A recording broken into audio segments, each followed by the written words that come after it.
Hi, Alliance family.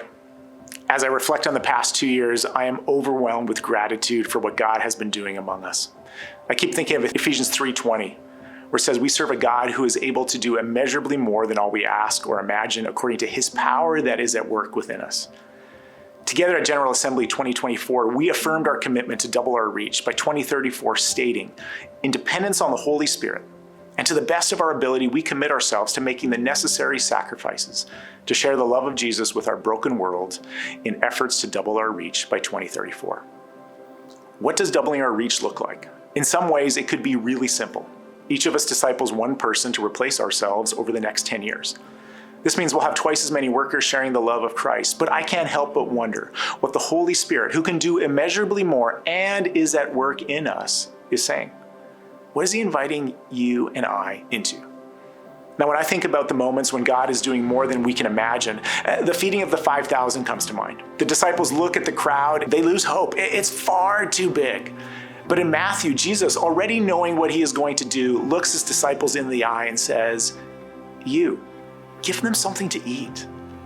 The disciples go straight to checking available local resources and funds and inform Jesus that neither will be sufficient.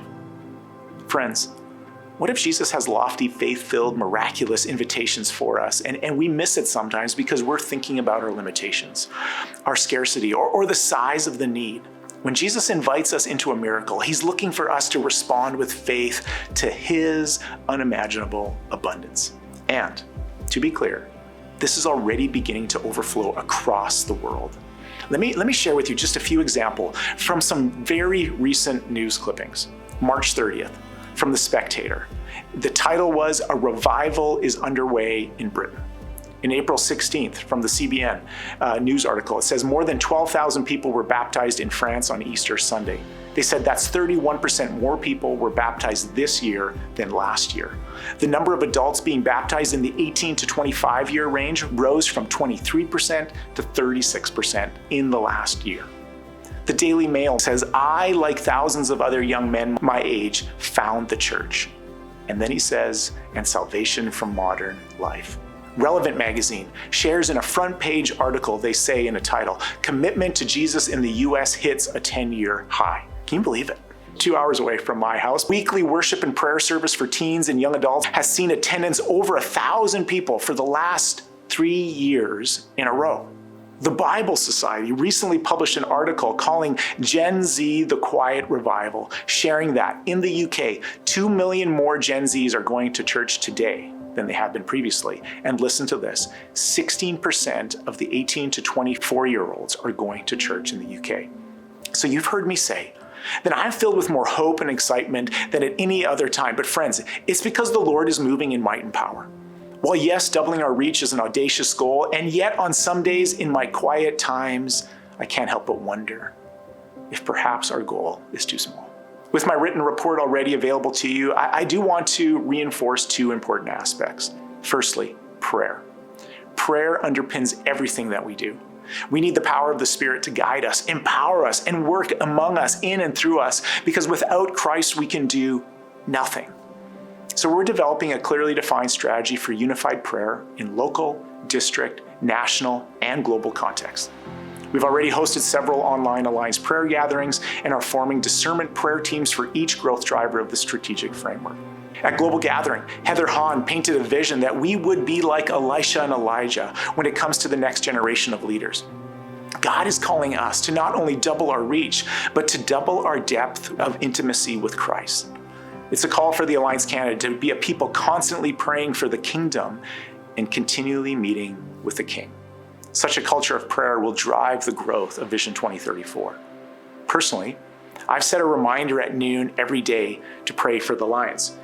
In fact, it's still on my phone, and as you can see, it's already 2 o'clock and I missed my noon reminder.